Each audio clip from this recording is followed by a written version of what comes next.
Welcome to an overview of creating offers attached to services in BookAhead.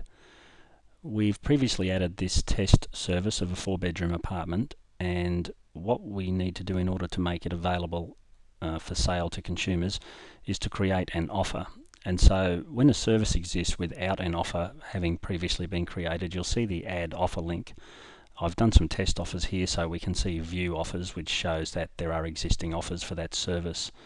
So I'll just have a look at the offer for the 4-bedroom apartment, and from here we've got this list of 3 existing offers from where we can then click either select and edit the existing offer here, or simply clicking on the link to the offer itself, and that shows us the details we've previously set up. So I'll go back to the services section to just add an offer from scratch. So let's say that for this 4-bedroom apartment we'd like to add a new offer of let's say a 5-night including hire car package, for example. So because this one already has some offers, I'll click on the view offers link again, and I'm just going to use the add offer link here. So you can see that I'm in the service of 4-bedroom apartment and I'm adding an offer.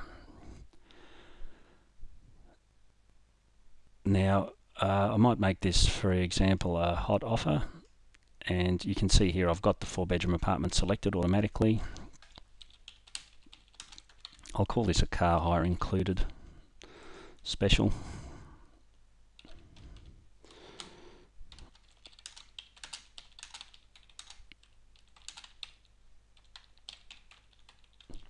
And we just enter the usual details.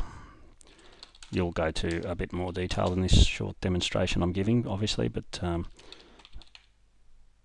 just for the purpose of showing how it's done.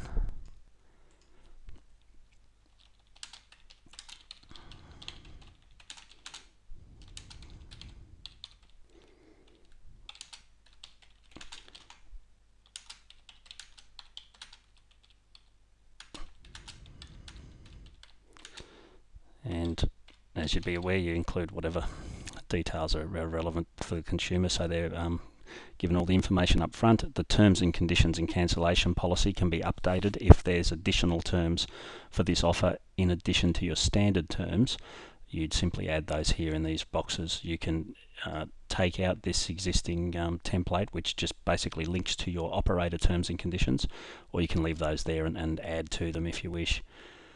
And in this case, we've got the choice of either a per booking or a per person charge. Typically, per booking is for accommodation, but it can be, for example, for a family fare on a day tour, where you might have 2 adults, 2 children, or just a set cost.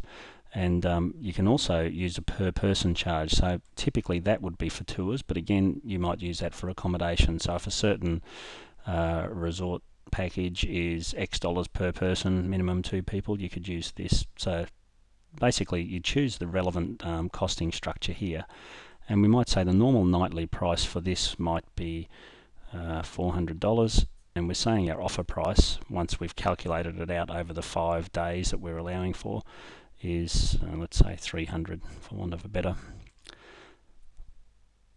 measure. And we'll just say that the measure is going to be by nights. As they select a date, they're booking 1 night on this package, and we'll say it must be booked for at least 5 nights. So this is where, in this section here, you're deciding the constraints of the offer, and they're fairly self-explanatory, but it must be booked for at least 5 of this unit, so 5 nights. And in this case, we're not going to let them book more than 5 nights, although you can, if you wish to allow that offer price of $300 a night for a longer booking, you can allocate as many nights as you like. But I'm just going to stipulate this as a 5-night only package with no other combinations. And we might, for this package, because of, say, the hire car constraint can only fit 4 passengers, we'll say a maximum guest count of 4 for this particular one. And the minimum adults required must be at least 1. The maximum adults permitted would be 4. Click the right thing. And because we need at least 1 adult and there's a maximum of 4 total guests, then the maximum children would be 3. So it could be 1 adult and 3 children, or 4 adults, or 2 adults, 2 children. All those combinations would be allowed as long as a total guest does not exceed 4. And it's whether or not we allow infants. So in this case, I'll allow 1 infant for the sake of showing how it works. And we can decide whether infants are included in the total guest count. So where we've got a maximum guest permitted of 4, are we allowing the infant to slip in as an extra person, or are we going to count them in that total? So that's what you decide depending on your configuration and offer type.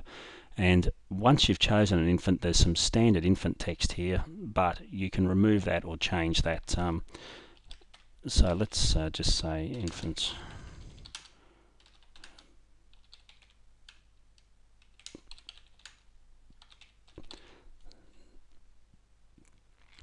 The pop-up message there defaults to the ability to add further offers to your booking, but again you can change that to anything you like, which will have the important information link in your offer. So that might, let's just say,